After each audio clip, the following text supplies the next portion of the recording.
All right. I'm glad I didn't know about this beforehand. Yeah, well, now we're live, so here we are. Oh, here we are. And we're in the studio again. Again. I got a twofer going on today. Yeah. Two new artists in the gallery. This is my second artist who has just gotten onto the ship with us.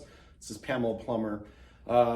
Most people have not gotten a chance to get through. I mean, we have obviously had an incredible response. We've only had you on the wall for 2 weeks. 2 weeks. And we've already sold through, I don't know, something crazy like 15 or 20 pieces or items. I know. She's one of the most incredibly talented photographers that does macro photography of floral pieces, actual flowers for the layman, me.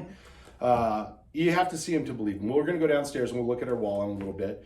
But like all my interviews, I'm going to get to know you a little bit because I haven't gotten a chance to really sit down and talk with you.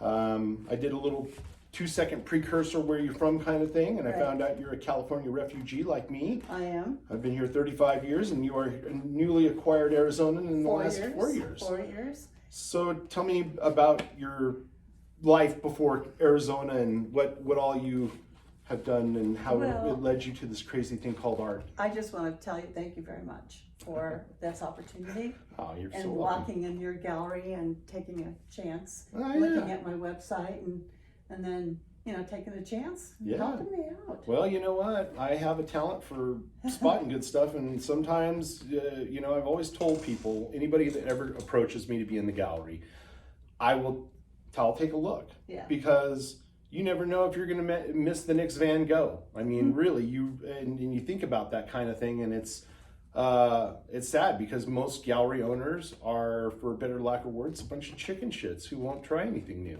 Yeah. And they, they're either in their own niche, they have their contemporary gallery or their Western gallery, but to really get kind of an all-encompassed something that really, to me, makes my gallery so fun is there's really something in there for everybody. You'd be hard pressed to walk into the gallery, especially now, and not find something that you like. Well, you're so eclectic. And that was my attraction. Sure, and everything is quality, and your work is incredible. It brings a whole new flair and vibrancy, and they're just beautifully done. I've always loved flowers. I'm, obviously a big fan of old, masters art and things of that nature.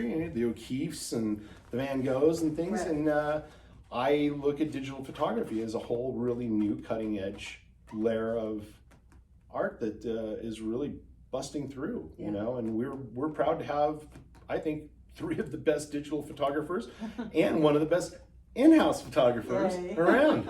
So anyway, let's go back to this, and thank you so much. We're very pleased to have you. Thank you. Well, I was born and raised in California. Grew up most of my adult years in Santa Barbara. Okay. And the beach scene and all that. I've always been an artist all my life. I mean, as a child, I always had an art table set up. That's always, awesome. And always creating things.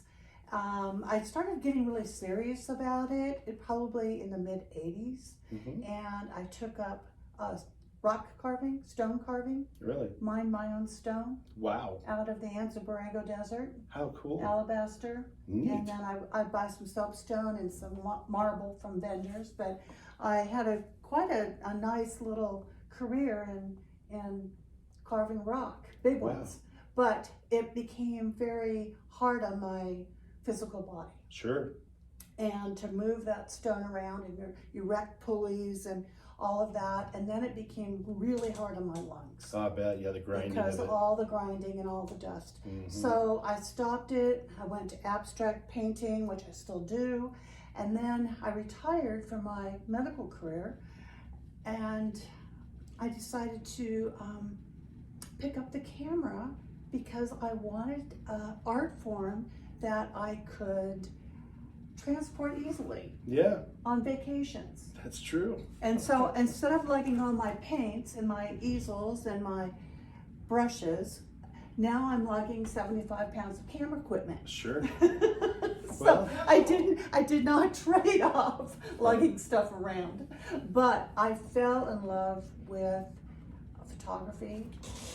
I love the instant gratification. from being able to take a picture and look at it, and then when it went into the post-processing and be able to create something, take that photograph and create what your eye actually saw. Right. Because your eye sees different Sure. than what so you have a vision and you see something, and so you can take that picture and put it back into something that you can create. Abstract is probably one of my favorite. I love abstract art. I love the shape, the form, the texture. So that's really why I love the flowers. I love the shape of the flower, and I love the colors. And I love when I can get up close and capture that shape, that texture together. Yeah, it's amazing what nature can pull off, and you're right. When you zoom in on flowers, they have a lot of abstract quality to them. Yeah. They're beautiful. I mean, I was lucky enough to be raised in the Bay Area, California, and my grandparents and parents had gardens, and like you would not believe. It was like Monet's garden, Les the Pond, roses everywhere, every flower you can imagine. So I grew up with a lot of floral things, and it's really hard to find somebody that does really good floral stuff, in my opinion, to be honest. Well, I've always had gardens. Yeah. And I've always had flowers and vegetable gardens and all that. And I was a docent at a botanical garden for years. And I've studied plants, studied botany, and I have a fascination with poisonous plants. I mean, really. That's cool. We're gonna have to have some of those photos come in and see what those are all about, huh? But no, it's pretty amazing, Neat. when you look back in the history of plants and flowers and medicinal purposes. Sure. But so that's kind of where here I am. I mean. So what brought you to Arizona? What got you guys out here?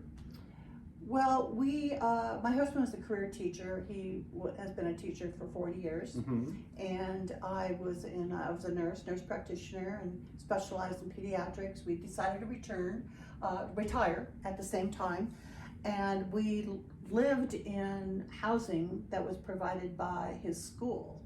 It was a private boarding school. So by the time we retired, we went to buy a house. And forget it. I mean, for the Santa Barbara market. Oh yeah. And what we wanted to live in. Sure. It didn't work. Yeah, you can live in a shoebox for $1 million. You couldn't. Unbelievable. I bet. And so it's nuts. I've always loved the desert. Yeah. Always loved the desert, and we came out here and researched around. Came out here, lived in Wickenburg actually, and fell in love with it. Nice. And I love Prescott. Yeah. I'm surprised you didn't land here. Well, I looked here a lot, but I didn't look hard enough. Yeah. But you're not stuck there. I'm not stuck there. I'm thinking about That's it. Right. Yeah. So obviously, being here a few years, you've seen the gorgeous blooms of the desert and all that stuff. I'm excited to see what you get maybe even this next spring. Oh yeah, I hunt them out. I'm out looking everywhere. Cool. In fact, I just got back from a trip to Mammoth Lakes in California. Went through Death Valley. I had the highest temperature in the whole world when I was there. Wow. It was 126. Whew, that's it. Oh, that's all. But we stayed in, and then the next morning I got my husband up at 4:30, and we went out and did some photography. There was no flowers, but we did a lot of beautiful formations, mountain formations, sand dunes. And then we drove over to Mammoth Lake, saw Mount Whitney, and then I hiked down into Red's Meadow and got quite a bit of wildflowers. Nice. Yeah, so I really hunted around till I found the ones. Not quite as many as I was hoping, but still they were there. Right. Well, we're moving into sunflower season right now up here. So there's going to be a bajillion sunflowers out around the lakes and things. And what else kind of comes up around this time of year? Flagstaff, they have a whole lot of lupines, maybe? Lupines are out now. What are those little orangey red flowers? Not the paintbrushes, but they almost look like a lupin, but they're small and they're kind of puffy. I can't remember what those are called. They have a lot of those in Sedona. I'll have to show you a photo. Yeah. What's your favorite flower? Oh, it's hard. I think my favorite flower is Matoa hop poppy. No, the ones we have a couple of those down there, don't we? No, but I do have some on my website. Matilaha poppy is native to Southern California and northern Mexico. Its nickname is a fried eggplant. Really? Fried egg, not eggplant. Right. Fried egg plant. Fried eggplant, yes. But it's got crepe. It's probably the size of a small saucer, and the leaves are very much like an open poppy, but they're very crepe looking. And then the center looks like a fried egg. It looks like an egg yolk. Wow. But the reason I love them is because they have to have a fire in order to germinate. Really? So they don't germinate unless there's a fire. Wow, that's crazy. Yeah. Well, there's a lot of weird things like that here in Arizona. Like I want to say mesquite won't grow unless a coyote eats mesquite seeds or berries. Oh, really? And it goes through the digestive system. Yeah. Same with a lot of cactus. Yeah. Too, like that. Totally. Well, awesome. So obviously you've got a long future with us here because of you have so many infinite flowers. The nice thing about her work, we're printing it on aluminum. She offers paper prints. We also have cards. We've got sets of cards. Yeah. I'm sure there's going to be lots of other things coming down the pike. We've got these great little mini framed photos in a black little tiny surround. They're like an 8x8. They're beautiful. You really have to see the work. In fact, we're going to head downstairs here in just a second and get a glimpse of the wall. While it's all there and not bought up before our walk tonight. So I think we'll do that. Good. And Great. This has been really fun. Thank I you. really enjoy getting to know you and talking with you, and welcome aboard the gallery. We definitely look forward to a long, fruitful relationship I together. think so. Yeah. Thanks, guys, for watching. We're going to go downstairs right now. Hi, I'm Pam Plummer, and these are the works that I have in Ian's gallery. All these here are on aluminum, and they are obviously, you can tell they're florals, and a lot of them are macro shots. You can tell this one up here is a amarilla, and it's a macro shot. And these here are all my small ones, and they are printed on paper. Okay.